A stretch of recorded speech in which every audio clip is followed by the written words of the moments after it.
Let's talk about her son.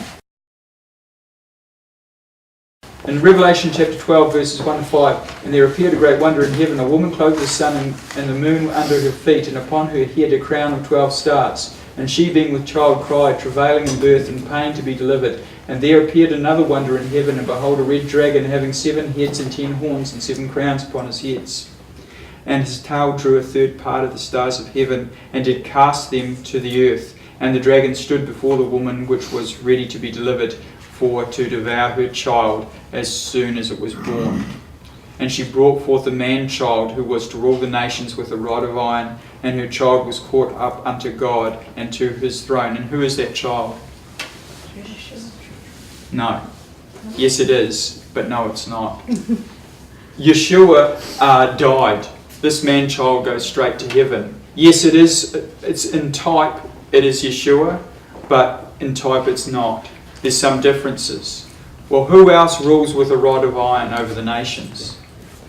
Yes, Yeshua is the head of this, if you like. He's the centre of it. But it's not him alone. This child didn't get crucified. The woman gives birth to it midway through the tribulation. He doesn't have time to get crucified. Yes, it is harkening back to Yeshua, but it's actually about something that's happening right then in Revelation chapter 12. This is a topic that Christians haven't got a clue about. Zion and pain to be delivered. For I have heard the voice of a woman in travail. So the same picture in Revelation chapter 12 is in Jeremiah. For I have heard a voice of a woman in travail, and the anguish as of her that bringeth forth her first child. What's this about?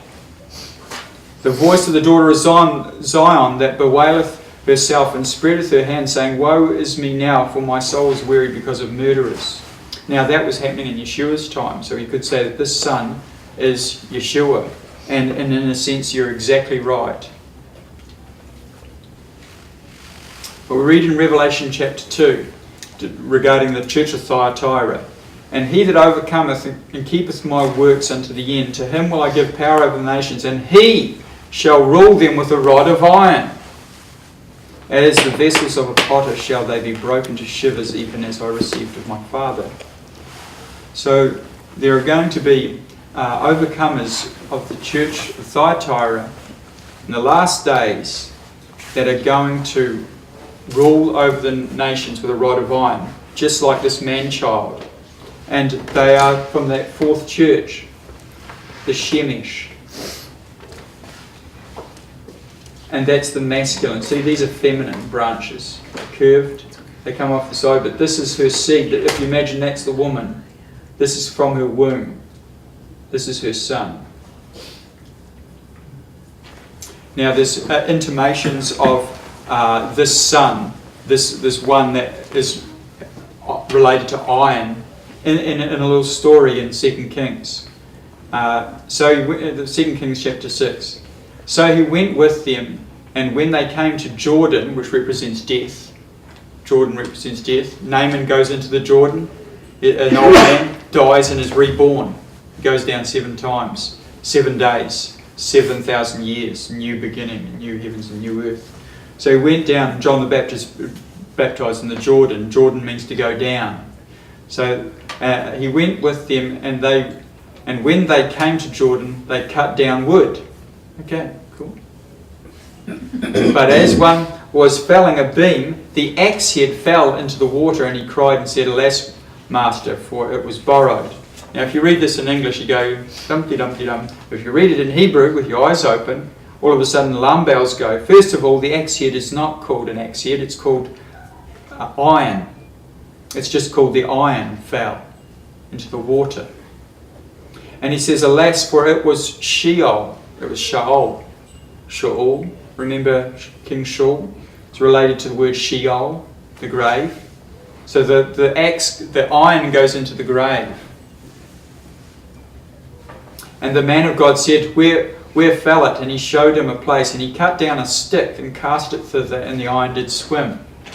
The iron came up through the cross. That's how I understand it anyway. Something fell. Remember Zion fell? The daughter of Zion fell? Well, there's the woman. There's the woman with the 12 stars about her head. She's now She's not fallen anymore. She's in the heavens, if you like, figuratively speaking. She's standing on the moon clothed with the sun. She's walking in holiness. The dragon can't kill her.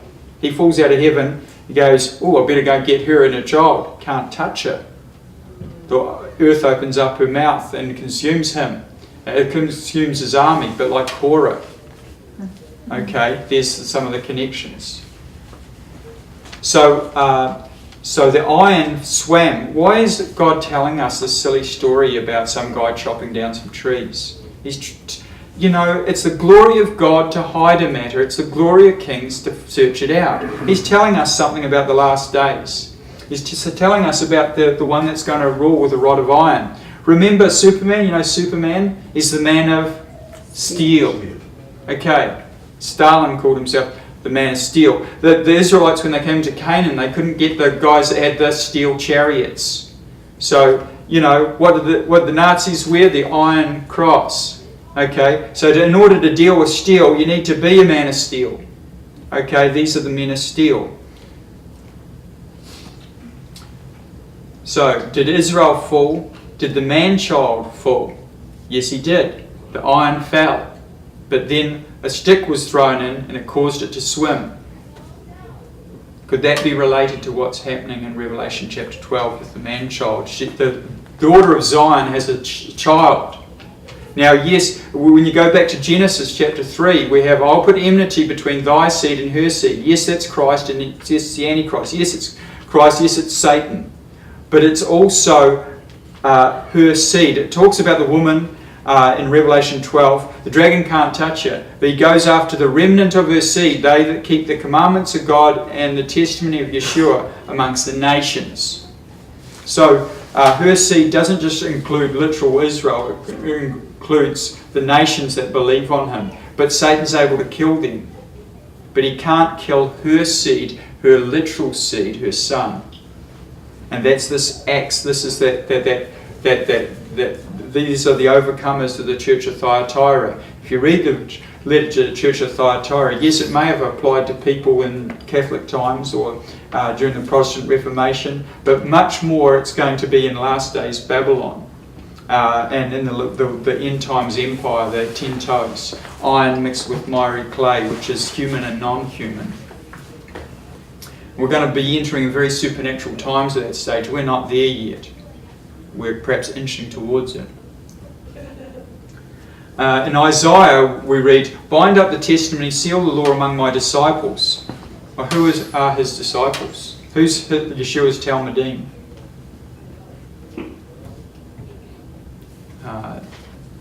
If you want to, the way I read this, there's perhaps a number of ways, but I can see intimations that the Torah is a sealed book. It's a sealed book, except for his disciples. So the Torah is actually a love story for his disciples. And it's only going to be opened up in the last days. It's the biggest coded book in the universe. And when I say the Torah, by extension, that's the prophets. And by extension, that's the New Testament. We're going to come into a time when knowledge will increase. And and also deception will increase. And I will wait upon the Lord that hideth his face from the house of Jacob, and I will look for him. Behold, I and the children whom the Lord hath given me are for signs and wonders in Israel, from the Lord of hosts which dwelleth in Mount Zion. If you read Revelation chapter 14, the Lamb is on Mount Zion, and the 144,000 are with him. Is that what he's talking about? We know that Yeshua is Yahweh. So when we're reading Isaiah chapter 8, we're reading about the future. We're reading about the stuff in the book of Revelation. That's how I read it. I just I put it to you that Mount Zion, does that mean that they're in the literal earthly Mount Zion or the heavenly Mount Zion in Revelation 14? I'm not sure, but the point is that I think it links up with Isaiah 8. And that's related to the 144,000. But it's that 144,000, as I understand it, is not part of, it's not the daughter of Zion herself. It's not actually the church of the firstborn.